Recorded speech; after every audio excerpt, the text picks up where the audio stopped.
Welcome back to Good Morning Geelong. We're moving into sports news from Geelong and starting it off with AFL with news that ex-Cat Brent Prisburn will not be taking a part for Essendon in their clash against the Bombers this weekend. The clash is being played on Sunday and many people are considering it a danger game for the high-flying Cats with the Bombers up and flying as well in season 2009. A lot of people didn't consider them a finals threat, but they've been playing some very good football, especially over the last few months with Matthew Knights having his young Chargers up and going in season 2009.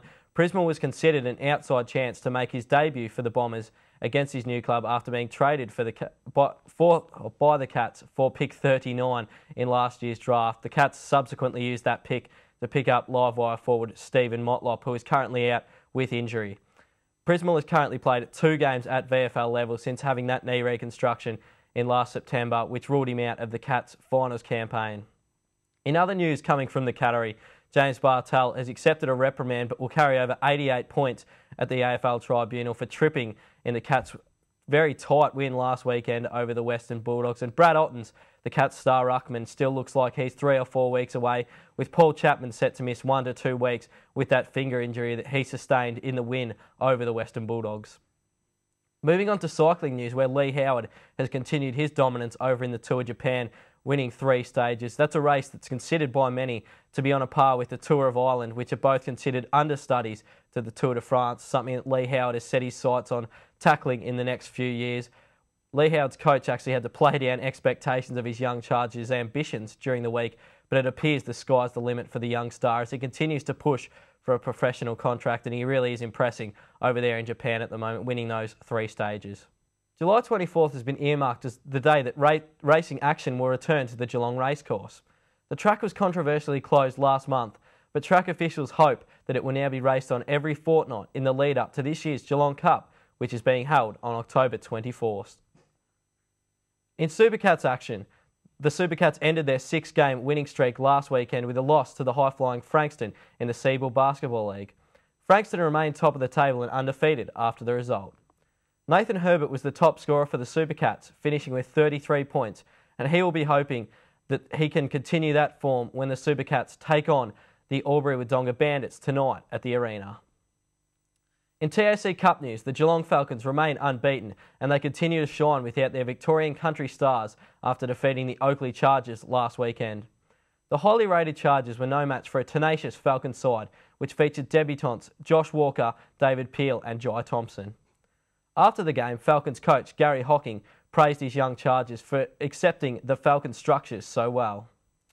The Geelong side takes on second-place North Ballarat in a top-of-the-table clash tomorrow at Skilled Stadium as a curtain raiser to the big game between Vic Country and Vic Metro, which Skilled Stadium is hosting. Local football action is well and truly back this weekend. Down on the Ballerine, the match of the round is between Torquay and Ocean Grove. Torquay currently sitting 3rd on the Ballerine table. The Ocean Grove Grubbers in 5th position. The remaining 4 games in the Ballerine look like they could potentially be blowouts, with some big games coming up. Geelong Amateurs likely to beat Port Arlington fairly easy. Bowen Heads taking on Newcombe, so that game against between Torquay and Ocean Grove is definitely the game to watch for this weekend.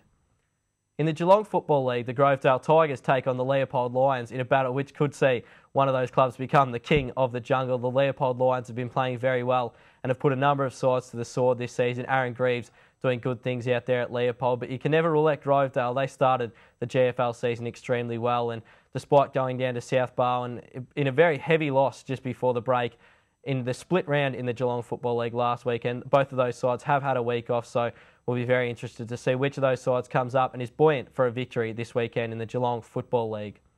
In the Geelong and District Football League, action will take place between North Geelong and Werribee Centrals. Werribee climbing to 3rd after an upset victory last weekend over Bannockburn. They stormed home after going 5 goals down at quarter time, which is a true showing of how good this Werribee side can be. They play very well out at Centurion Park, but they need to travel well on the road, and they're travelling to Osborne Park this weekend, a venue that North Geelong lost at last weekend to Thompson. They were gallant in defeat, but the Magpies need to defeat a serious challenger if people are going to take them seriously in season 2009. So a huge game for North Geelong and a chance for Werribee to again push their credentials in the Geelong and District Football League.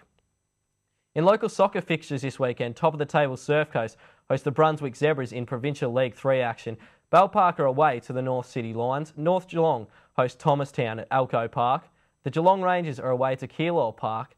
Geelong are at home to Latrobe Uni, and finally Karaya need to arrest their poor form when they take on the Western Eagles away from home.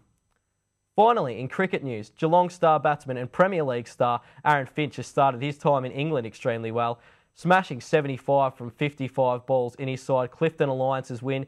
He also claimed 1 for 25 with his slow left-arm orthodoxes. That's all for sport here on Good Morning Geelong. I'm Tim Mitchell, and thanks for joining us again on Good Morning Geelong. We'll be back here next Saturday from 7:30.